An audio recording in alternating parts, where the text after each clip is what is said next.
Boa tarde, irmãos e irmãs, sejam muito bem-vindos a essa reflexão. Mais uma tarde nos encontramos, mais um momento nos encontramos para refletir, para meditar. E hoje a nossa meditação continua na linha daquilo que nós havíamos começado na semana passada, sobre a liturgia da missa. E os temas, assim, nós não estamos seguindo uma ordem específica nos temas, né? Até gostaria de repropor que você, à medida do seu interesse, na medida daquilo que você quisesse propor alguma dúvida, algum tema que você quer que nós abordemos dentro da liturgia da missa, nós estamos à disposição, estamos abertos a isso.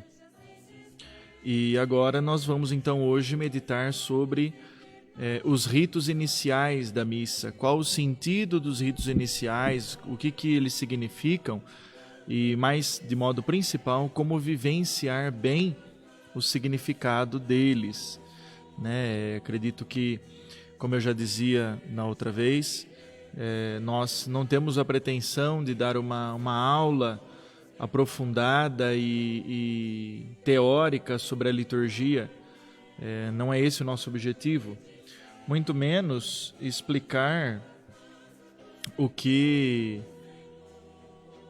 significa, né, historicamente, o desenvolvimento histórico e tudo da celebração, mas muito mais promover uma vivência melhor, mais aprofundada da espiritualidade da missa. Então, boa tarde a Vera, boa tarde a Fátima, boa tarde a Dona Lúcia, que estão aí nos acompanhando nesta tarde de sexta-feira, hoje dia 17 de julho.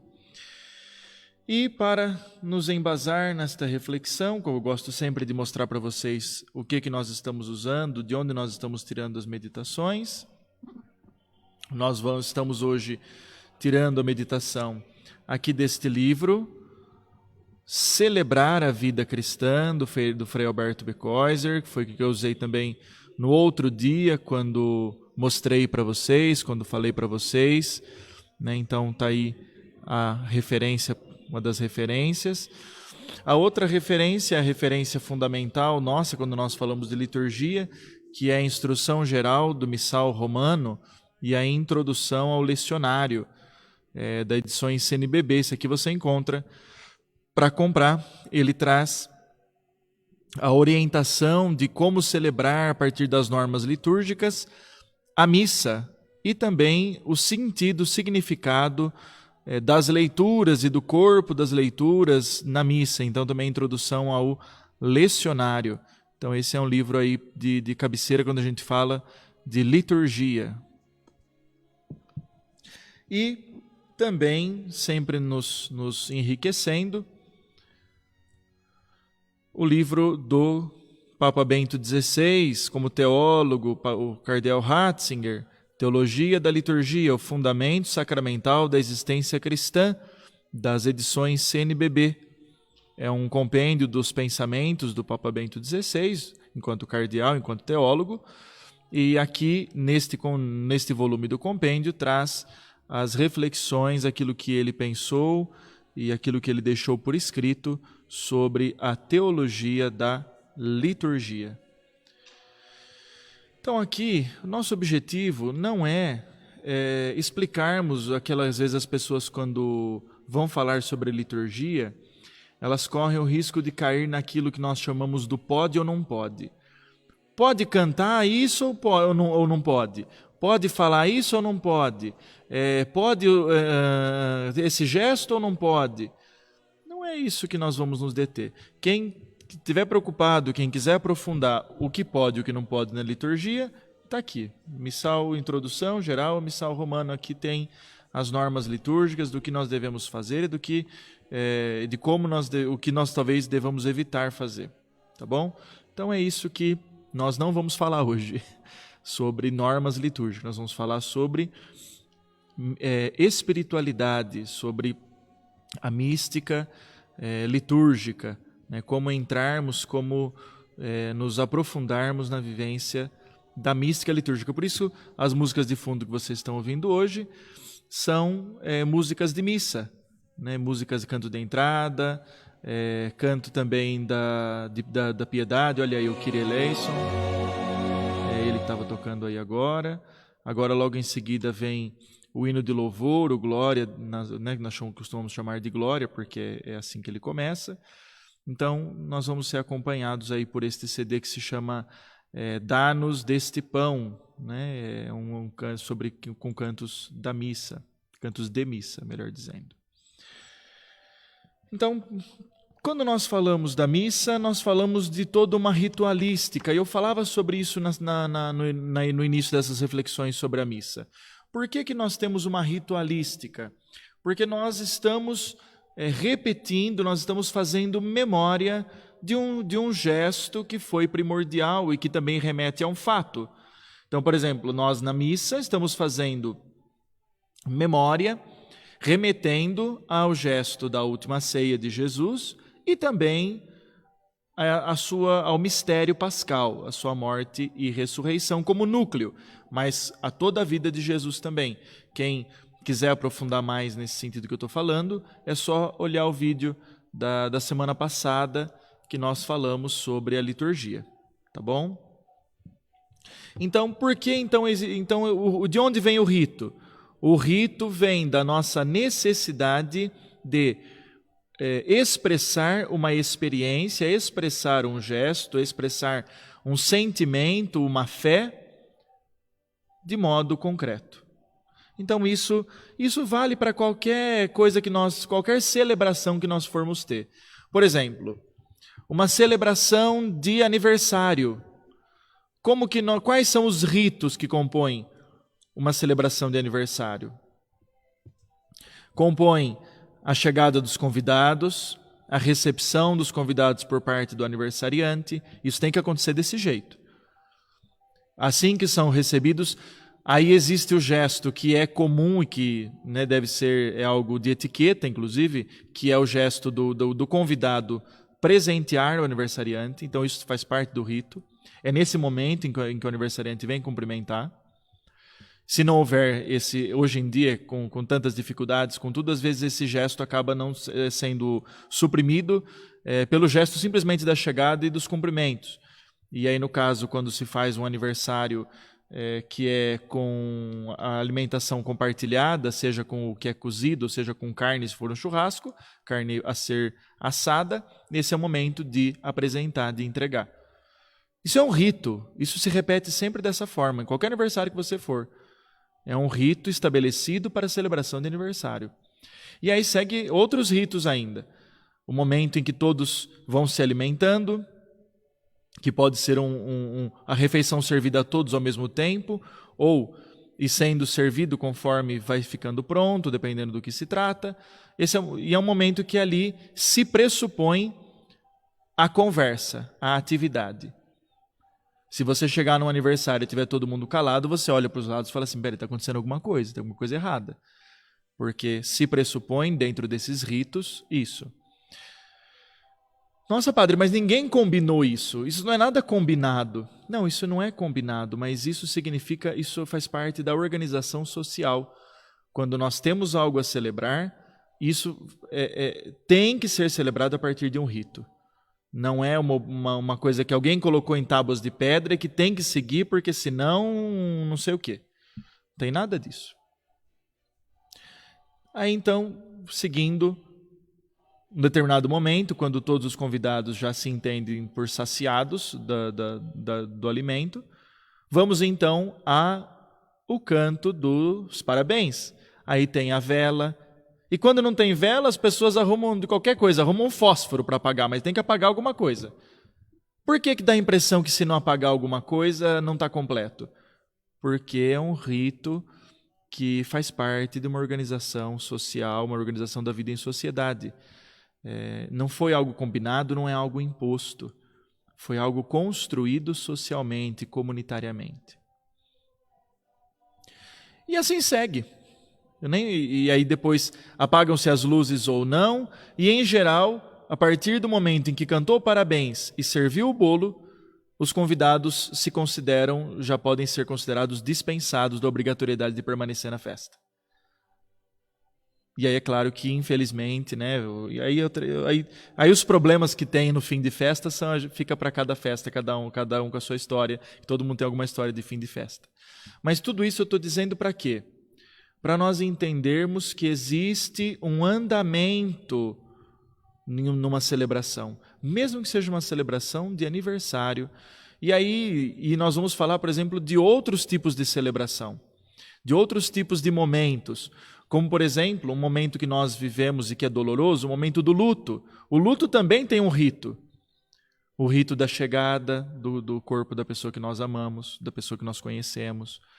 Momento em que a família vai prestar sua homenagem. Depois, os amigos conhecidos vão prestar sua homenagem. E faz parte desse prestar homenagem, oferecer as condolências àqueles que estão ali na sala do velório. Depois disso, é de costume respeitoso que a pessoa permaneça ali por algum tempo, demonstrando a sua solidariedade. A todo momento, então, alguém ali próximo velando o corpo. Depois, dependendo da religião da pessoa, um momento de oração, um momento de culto dentro do velório. E aí cada religião vai expressar isso de uma forma, ainda que seja por uma varetinha de incenso lá acesa, e vai expressar isso de alguma forma. Depois vem o momento de fechar o caixão, enfim. Por que eu estou falando disso? Parece, nossa, o padre está indo de 8 a 80 hoje. Não. O que eu estou querendo é esclarecer que os ritos surgem a partir de situações que são celebradas ou que são vivenciadas fazendo memória. Então, não é algo que nós inventamos, é algo que surge por meio de uma organização social ou comunitária. A mesma coisa a missa. Fala assim, eu não vou na missa não, que é cheio de rito, é cheio de levanta e senta, e faz isso e faz aquilo. Mas essa mesma pessoa não se recusa a ir no aniversário, sabendo, chegando lá eu vou ter que cumprimentar o aniversariante, eu nem vou lá porque se eu for lá vai ter que cantar parabéns.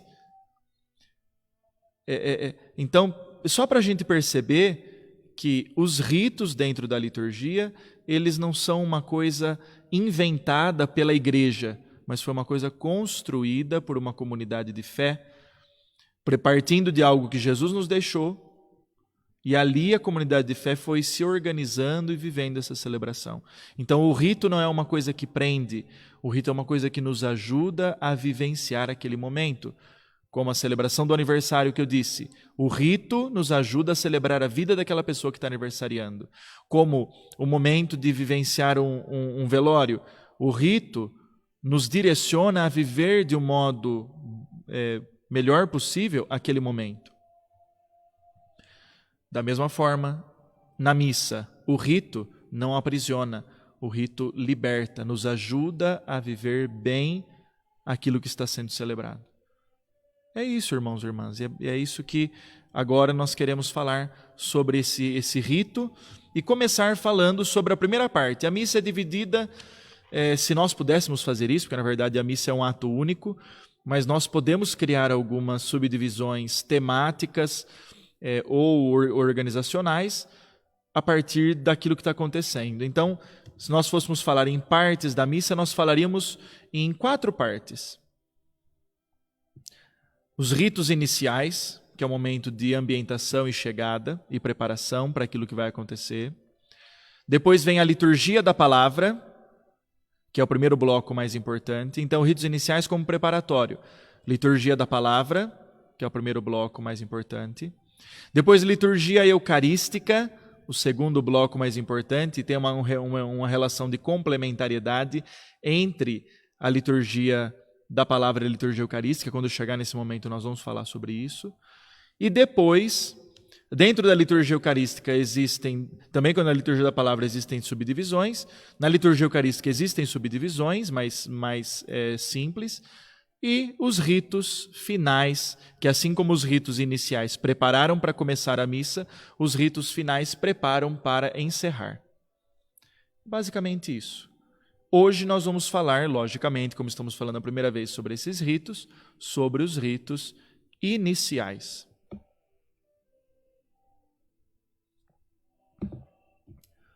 Os ritos iniciais se compõem por alguns gestos. Então, a primeira coisa que nós temos no rito inicial é justamente a chegada. Então, as pessoas, quando chegam para a missa, elas entram para participar da assembleia. E quando elas entram para a assembleia, nós precisamos criar um momento de ambientação. Um momento de ambientação que é, ao mesmo tempo, uma preparação para das pessoas que aqui estão para viver pessoalmente e comunitariamente aquele momento. Lembrando que a celebração tem essa característica. Ela é vivida de modo pessoal, mas dentro de uma comunidade, dentro de uma característica comunitária. E isso, essa congregação das pessoas, essa união das pessoas, se expressa por meio do canto de entrada ou canto de abertura. E geralmente este canto de entrada, ele está ligado com o mistério que está sendo celebrado. Geralmente na Páscoa, nós temos um canto de entrada que fala sobre a vivência pascal. Nós conhecemos bem, Cristo venceu, aleluia, ressuscitou, aleluia, não é? Um canto que nós usamos de entrada durante a Páscoa. São essas coisas. A Quaresma, um canto de entrada que nós estamos acostumados, que nos ajuda a ambientar. Eis o tempo de conversão, eis o dia da salvação. E aí o povo vai... E é bonito esse canto de entrada, porque, como vocês próprios observaram, enquanto eu cantava, eu fazia esse gesto com as mãos. São cantos que têm uma característica processional, porque, ao mesmo tempo, é o canto que ambienta a Assembleia e acolhe o presidente da celebração, que representa ali o Cristo, que preside a comunidade. Então é um momento de fortalecimento do tema que está sendo celebrado e também da comunidade. Por isso esses cantos, eles são fortemente comunitários. Dificilmente nós vamos ter um canto de entrada que é cantado por um solista. Isso faz parte do canto litúrgico, né? Então você não vai ter um canto de entrada que uma pessoa vai lá e canta sozinha o canto de entrada. É um canto com uma característica coral, para que a Assembleia também cante junto. E isso expressa a vivência, a união daquela Assembleia, porque todos, cada um com a sua voz, cada um com a sua tonalidade, cada um com a sua altura, estatura, com a sua história, todos cantam o mesmo canto. E mesmo que alguém desafine, não aparece tanto, porque a comunidade a soma das partes é maior do que, de fato, ela é. É uma soma muito maior do que a união das partes.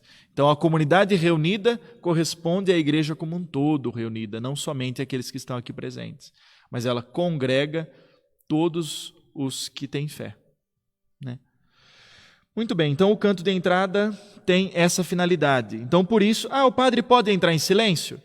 Tem um único dia no ano que é previsto o padre entrar em silêncio, que é a celebração da Paixão na Sexta-feira Santa. É a única ocasião que é previsto a entrada do celebrante em silêncio. Mas e se não tiver ninguém para cantar? Então, o que a instrução geral do Missal Romano nos ensina? Ela ensina que se não tiver ninguém para cantar, existe no missal uma pequena antífona que o padre deve ler em voz alta ou entoar em voz alta, e a Assembleia toda repete. Porque mesmo que não tenha um canto de entrada, ali tem que ter uma expressão da comunidade reunida e o motivo pelo qual a comunidade se reuniu. Uma vez reunida, a comunidade vai se preparar para se apresentar diante do Senhor. E aí nós lembramos aquele salmo que nós tanto a cantar, que às vezes a gente até canta como um canto de entrada bem antigo. Senhor, quem entrará no santuário para te louvar? Quem tem as mãos limpas e o coração puro. Então, para se apresentar diante do Senhor, para entrar no santuário do Senhor, é preciso ter as mãos limpas e o coração puro.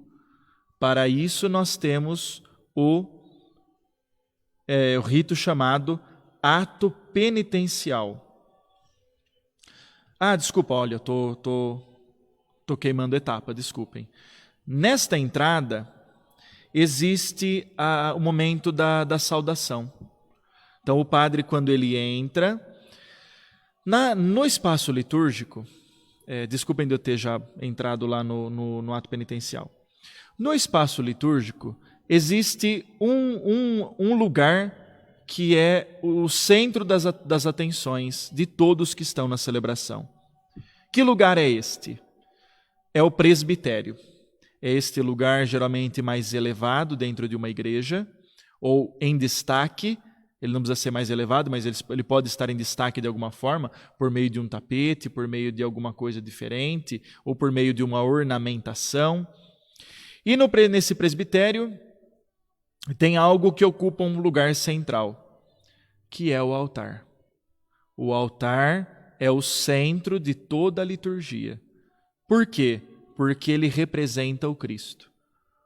Por isso que nós devemos um respeito muito grande ao altar. O altar representa, dentro da celebração litúrgica, Jesus Cristo. Por isso o padre, quando chega, primeiro faz uma reverência para ele.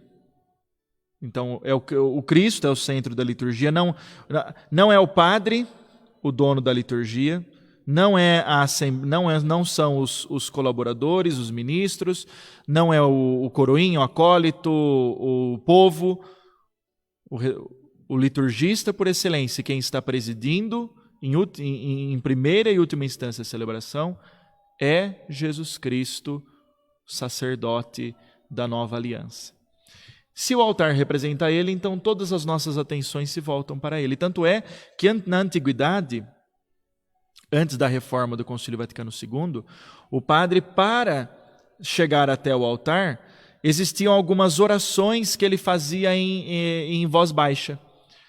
Né? Orações de respeito, de veneração, mas que, por serem feitas de modo reservado, a Igreja, quando fez a reforma do Concílio Vaticano II, a reforma litúrgica, pós-conciliar, melhor dizendo, entendeu que estas orações deveriam ceder lugar simplesmente a uma saudação, uma veneração profunda do padre ao altar. Por isso, durante a missa, qualquer fiel que for passar próximo ao altar faz uma reverência a ele. Muito bem. E também cabe a nós, mesmo fora da liturgia, mesmo fora da missa, prestar a nossa reverência, prestar o nosso respeito ao altar, porque não é uma mesa qualquer, mas é ali que nós recebemos a presença de Jesus Cristo, vivo e ressuscitado na Eucaristia. E para manifestar mais ainda este gesto de respeito, o padre, e se houver diácono também o diácono, e se houver outros padres também os outros padres, e se houver o bispo também, dão o ósculo no altar, ou seja, dão aquele beijo no altar. O que significa o beijo no altar? O que significa o beijo? Quem nós beijamos? O que nós beijamos? O beijo significa um gesto de respeito, de veneração. Tanto é que nós, infelizmente hoje, acabou sendo um gesto que se banalizou. Né? E até inclusive tinha aí na televisão uma apresentadora que, de modo indiscriminado, todo mundo que ela encontrava, ela dava um selinho. Isso banaliza um gesto que, antropologicamente, tem um significado mais de respeito e de amor a todos, né? Que tem esse significado, esse gesto. Não é algo banal, não é algo bobo. Né? O beijo de saudação, o beijo de modo geral, ele expressa um amor àquilo que está sendo beijado. Né? Um casal que acaba um jovem e uma jovem. O ideal seria, infelizmente, hoje, como eu disse, as coisas estão estranhas. Primeiro beija, depois conversa, né? Mas o normal seria que o beijo expressasse um assentimento, tanto dele quanto dela, em expressar um afeto. Hoje em dia o beijo vem primeiro, o afeto vem depois. E isso é um problema também antropológico. Mas não buscando aqui um moralismo nem nada do tipo. O beijo, então, ele é um gesto de amor, de respeito, né? de saudação. É bonito, né? Geralmente quando um casal se encontra, como eles expressam o afeto, da alegria de ter encontrado um ao outro? Por meio de um beijo, ainda que seja um beijo simples, né? Ainda que não seja um beijo tão aprofundado. Ou, por exemplo, quando alguém expressa uma alegria muito grande, acabei de ganhar uma foto de alguém que eu amo e eu beijo essa pessoa espontaneamente, de repente vai lá e dá um beijo nessa foto. Ou então ali um crucifixo, porque eu amo, porque eu venero, eu beijo. Ou, enfim, o beijo sempre expressando esta... E, por exemplo, vou dar um exemplo muito clássico, muito bonito disso. O Papa São João Paulo II. Ele tinha um gesto muito bonito de quando ele chegava a qualquer território, ele descia do avião e a primeira coisa que ele fazia era dar um beijo naquele solo. Nossa, que porquice! Não. O intuito do Papa era mostrar o respeito que ele tinha por aquele lugar que ele tinha chegado, por aquela localidade e pelas pessoas que ali estavam. E demonstrando também que a terra é sagrada. Que tudo que Deus criou é sagrado e Deus criou a terra, então a terra é sagrada. Então o padre, como aquele que tem essa responsabilidade de fazer este gesto, ele não faz esse gesto por si somente, mas como presidente da comunidade, ele dá o beijo no altar, representando toda a comunidade que beija, que venera neste momento a Jesus Cristo. E é interessante que a partir deste momento, o padre ele assume a presidência da celebração e se torna o bispo, né? Aquele que estiver presidindo, assume a presidência da celebração e a partir daquele momento começa a agir, como nós falamos na tradição latina, in persona Christi. Começa a agir na pessoa de Cristo. Por isso aqui muda uma coisa.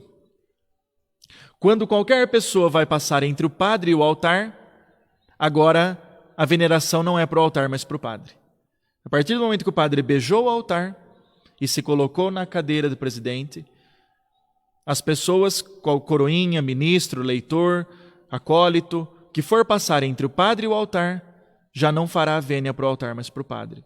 Porque ali ele está agindo na pessoa de Cristo, vivo e ressuscitado, cabeça da igreja, presidindo a celebração. Independente da dignidade do ministro. Independente se aquele padre, como o pessoal costuma falar por aí, né, é bom ou ruim, santo, pecador, naquele momento a graça de Deus age e ele está agindo na pessoa de Cristo. Então a veneração, quando a pessoa passa entre o padre e o altar, é ao padre. Somente nesse momento. No final da missa, quando o padre beijar o altar de novo, a veneração toda já passa para o altar novamente. É claro que se você não for passar entre o altar e o padre, o gesto de veneração é para o altar. Muito bem, então aqui nós tivemos e aí manifestando, demonstrando este gesto de veneração, se for uma missa solene ou uma missa, né, que for para demonstrar aí um respeito, uma solenidade maior, se faz o gesto de incensação do altar.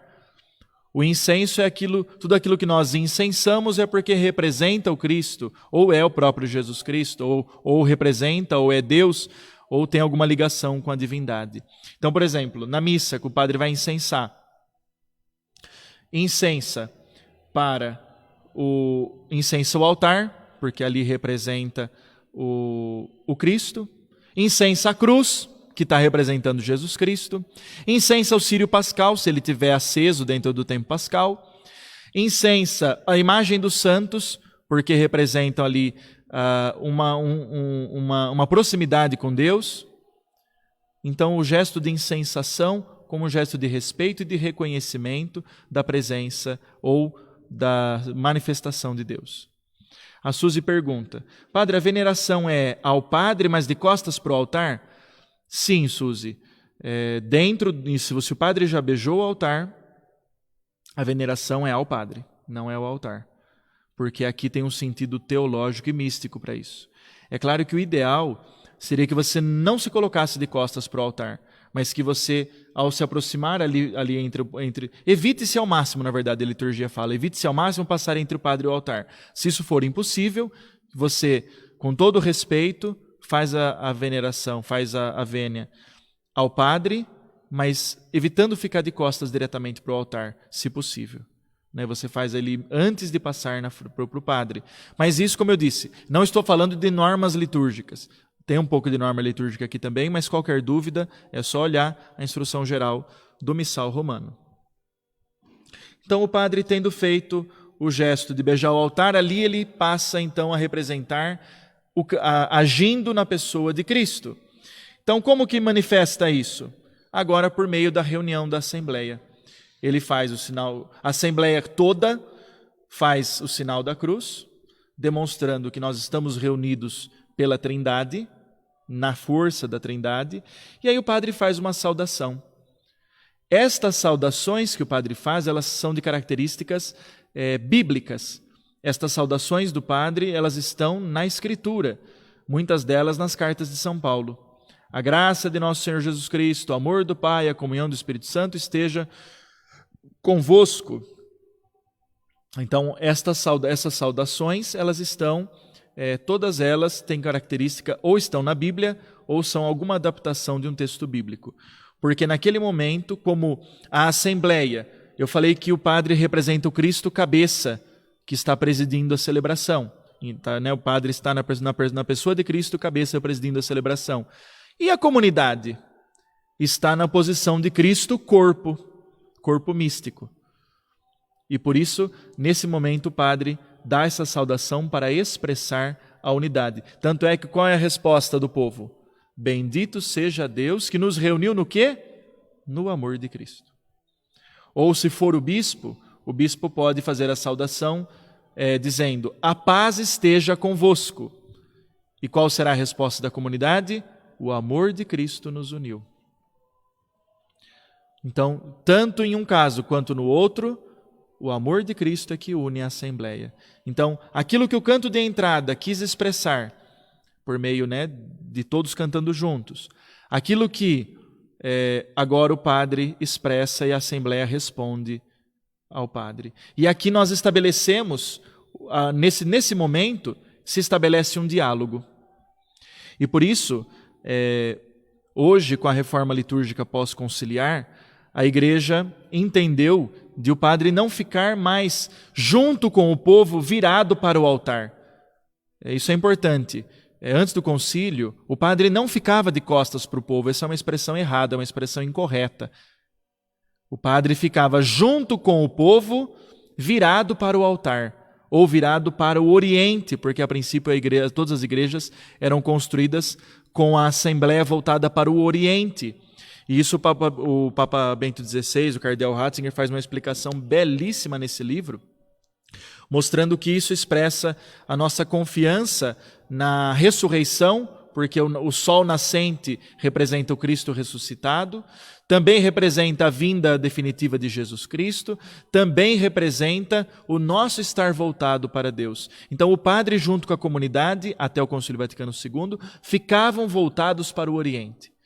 Aí ele diz que a partir do momento em que as pessoas já não têm mais essa compreensão e que já não se dá mais para construir a igreja deste modo, a reforma litúrgica entendeu que para expressar esta característica dialógica, o padre deveria ficar voltado de frente para o povo, representando o Cristo que está dialogando com o povo. Então, por isso que o padre fala e o povo responde, o padre fala e o povo responde. Não é simplesmente porque é um jogral para não ficar cansativo, não é isso. Está expressando o diálogo do Cristo, que cabeça, com a comunidade reunida. Então, por isso, o padre, na pessoa de Cristo, fala e o povo responde. Sim, Viviane, a procissão de entrada, a sua pergunta é se ela representa alguma passagem da história do povo de Deus. Ela remete, sim, à perspectiva de um povo que é caminhante, né, de um povo que é peregrino, a saída de um lugar para o outro. Né? Mas, de modo mais claro, esse sentimento do povo peregrino e também da caminhada dos 40 anos no deserto que o povo fez, saída do deserto, da escravidão, melhor dizendo, no Egito, para a terra prometida, ela tem essa procissão de entrada também tem esse significado, mas esse significado ele encontra mais força quando há uma procissão litúrgica, uma procissão ritual, quando nós, por algum motivo, fazemos uma procissão de vinda para a igreja. Aí sim tem uma característica muito fortemente do povo que é peregrino, que é caminhante. Né? E que também essa peregrinação do povo não é somente a experiência dos 40 anos no deserto, mas é a experiência também das peregrinações religiosas que todos os judeus deveriam fazer, né, de ir a Jerusalém, as grandes 3 festas de peregrinação, a Páscoa, Pentecostes e a festa dos tabernáculos, ou também festa das tendas. Eram as 3 grandes festas de peregrinação que todos os judeus na época de Jesus deveriam ir para Jerusalém. Então, tem sim essa característica, mas a profissão de entrada ela se caracteriza mais por essa acolhida da comunidade, né, este canto de ambientação.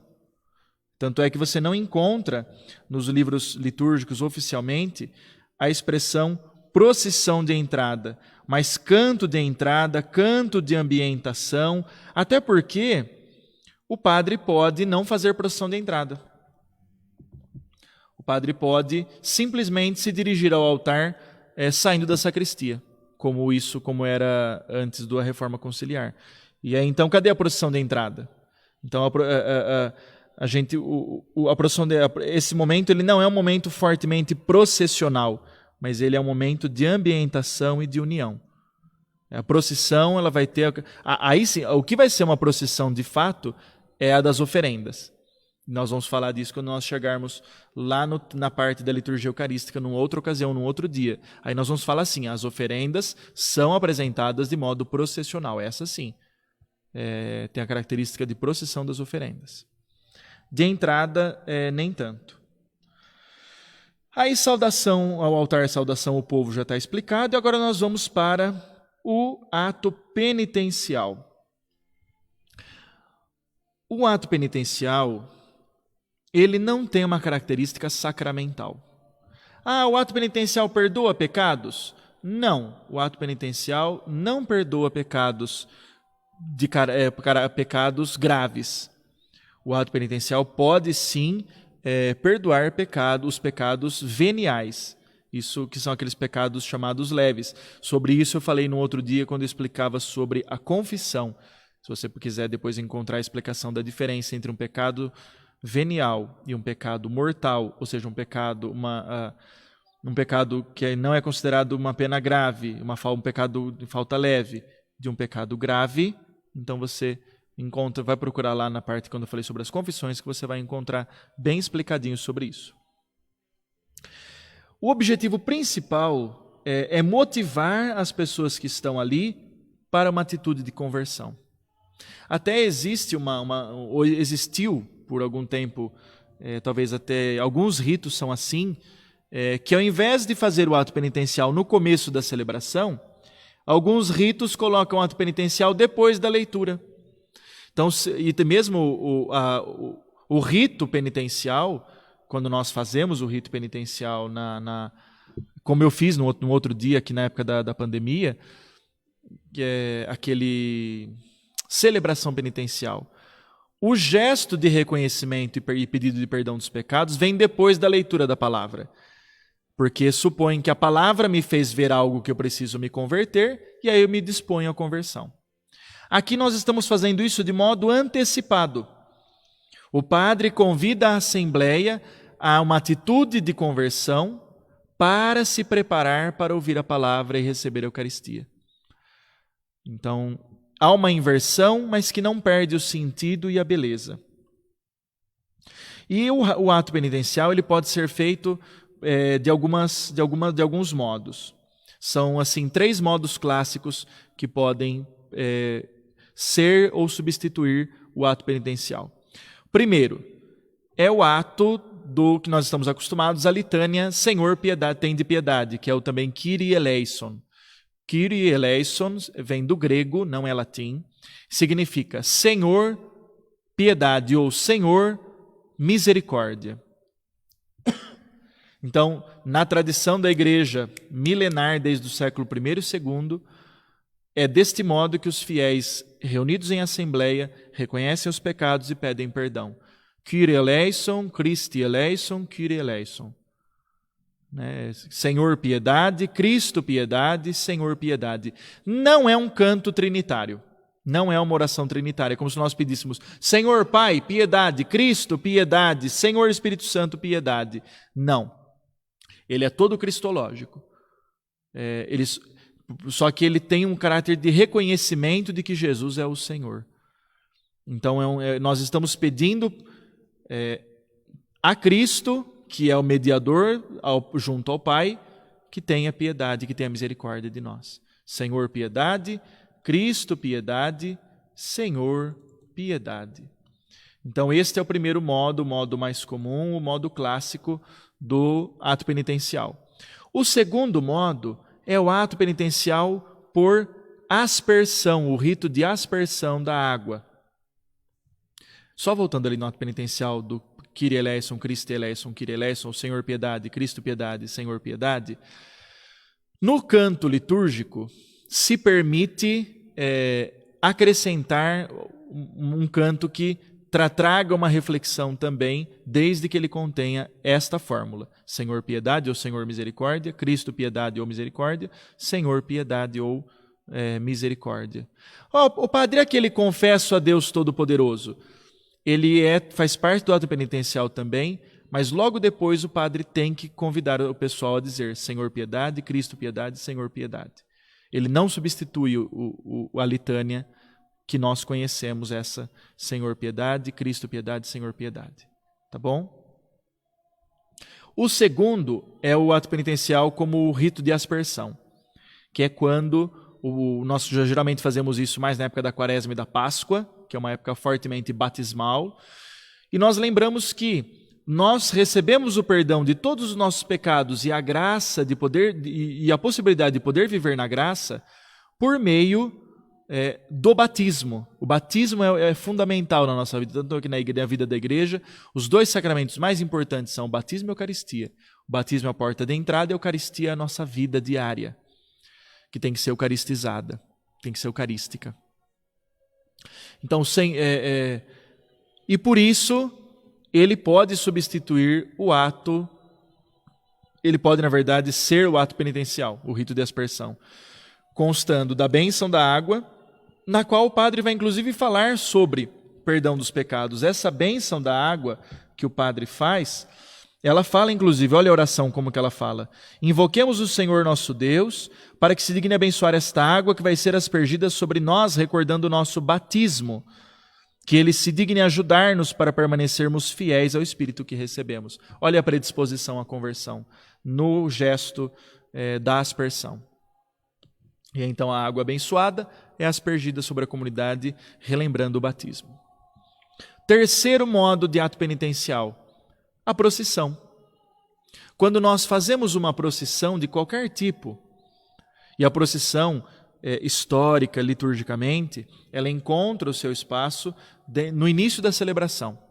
Tá? A celebração, a única procissão prevista posterior à celebração é a procissão do Corpus Christi, a procissão com o Santíssimo Corpo do Senhor. As outras procissões, na tradição litúrgica, se encontram sempre antes da celebração, como uma preparação. A igreja peregrina que vai. Por isso a procissão também, na mística dela, ela sai de um lugar e vai a outro. Às vezes aquela procissão, vamos sair da igreja e vir para a igreja. E a característica do ir até a igreja?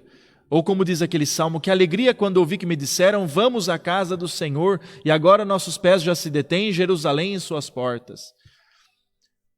Como que nós vamos poder cantar que alegria quando vi que me disseram vamos à casa do Senhor, se nós estamos saindo da casa de Deus para voltar para cá? É um passeio, na verdade. A procissão, ela tem a característica de saída de um lugar e ida para o outro.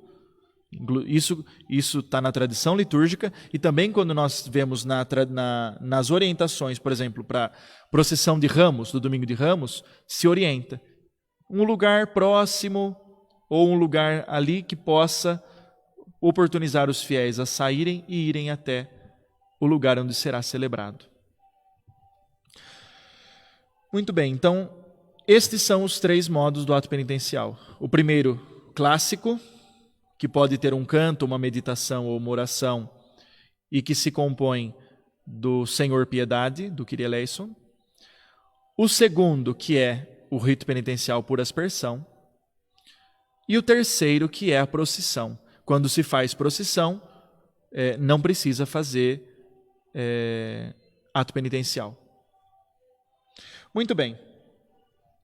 Próximo elemento dos ritos iniciais é o hino de louvor. O hino de louvor, ele tem uma beleza do fato dele ter surgido a partir da história na Igreja Oriental. Ele é um hino no qual nós prestamos o nosso respeito, o nosso amor, a nossa homenagem a Jesus Cristo. E por isso ele deve ser entoado ou pelo padre, junto com a comunidade, ou com o coro convidando a comunidade, ou com a comunidade toda alternando. E se ele não puder ser cantado, ele deve ser rezado. Então ele tem essa beleza, essa característica dele, que é o nosso prestar uma homenagem, prestar um respeito e o nosso amor a Jesus Cristo. E por isso ele está ali no início da celebração. Ele também expressa a alegria do que foi experimentado no ato penitencial. Porque nós sabemos que Deus é misericordioso e nos perdoa, nós vamos manifestar a nossa alegria. Alegria por estar em comunidade reunida, alegria por ser o domingo, dia do Senhor, dia do Cristo ressuscitado. Por isso o hino do louvor ele está sempre no domingo. Nas missas durante a semana, salvaguardo festas e solenidades, não se canta o hino de louvor. Ele é reservado para os domingos e festas e solenidades. Ou seja, os momentos mais importantes e solenes. E como todo domingo é solene, todo domingo nós cantamos o hino de louvor. E se não pudermos cantar, nós devemos rezá-lo. Somente em 2 momentos a Igreja nos orienta a não cantar o hino de louvor, que é na Quaresma e no Advento, que são tempos que têm como própria característica mais recolhimento, mais oração, mais interioridade, mais discrição dentro da celebração. Então, por isso, nós somos convidados a não expressar a nossa alegria de modo tão, por estarmos no domingo, mas de modo tão explosivo como no hino de louvor, como no Glória. Então, aí está a característica do Glória, do hino de louvor. Depois, nós vamos ter, logo depois do hino de louvor, aqui está também, só para a gente esclarecer. Olha, o Glória está aqui na instrução geral. É um hino antiquíssimo e venerável, pelo qual a Igreja, congregada no Espírito Santo, glorifica e suplica a Deus Pai e ao Cordeiro.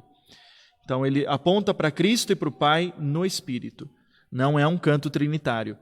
Então aquele glória ao Pai, ao Filho e ao Espírito Santo, ele não corresponde à proposta do sentido do hino de louvor.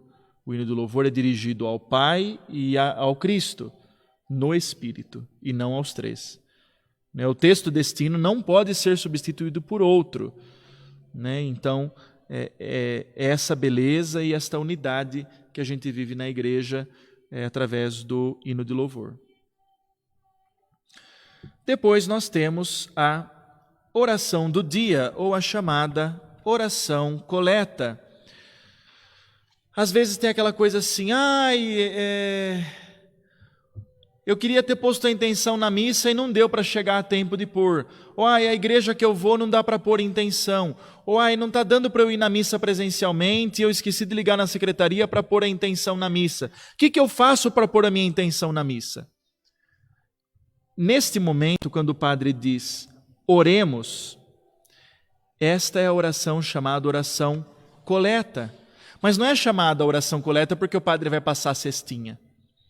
É chamada oração coleta porque o sentido dela é coletar as intenções pessoais de todos os fiéis aqui presentes.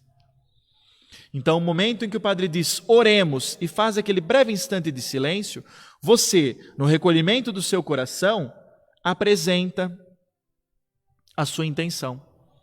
Às vezes o padre até faz essa motivação para ajudar os fiéis, mas não precisa dessa motivação. Quando o padre fala oremos, você vai lá e, naquele instante, no recolhimento do seu coração, fala para o Senhor aquilo que você precisa.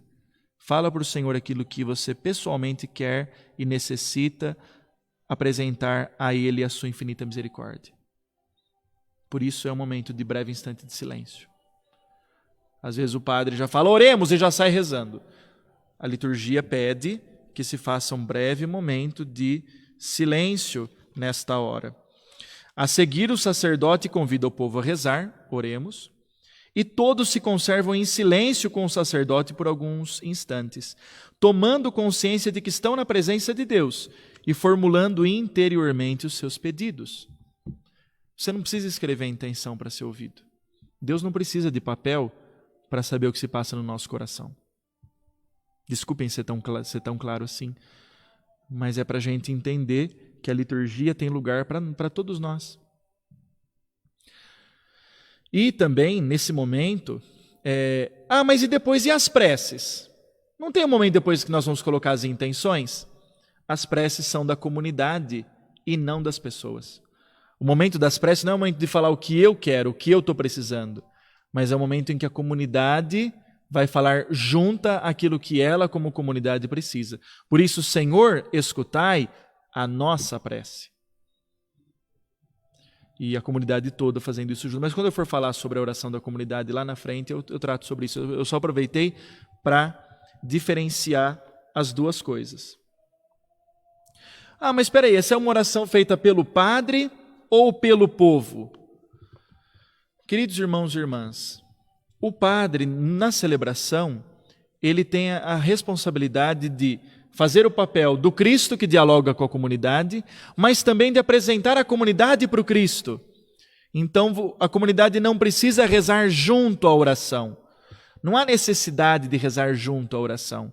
Por quê? Porque depois tem o amém. O amém é o consentimento de toda a comunidade de que tudo aquilo que o padre falou, ela concorda. É como se o padre tivesse passado um abaixo-assinado nesse momento e todo mundo assinasse ao mesmo tempo, concordando com o que o padre acabou de falar. Por isso o padre, Senhor, como foi esse final de semana, uma oração bonita, não olheis as nossas faltas, mas aquilo que nós queremos, aquilo que nós buscamos, nos fortalecendo, nos conduzindo, tudo isso nós pedimos por Cristo, Senhor nosso. Você que está na Assembleia, concorda com o padre? Fala amém, mas com força, com convicção, com a mesma convicção que o padre fez a oração. Mas o padre lá da missa lá que eu vou, ele não fala com tanta convicção assim. Então fala o seu amém, cobrindo a convicção que talvez ele não está demonstrando, mas com certeza ele tem.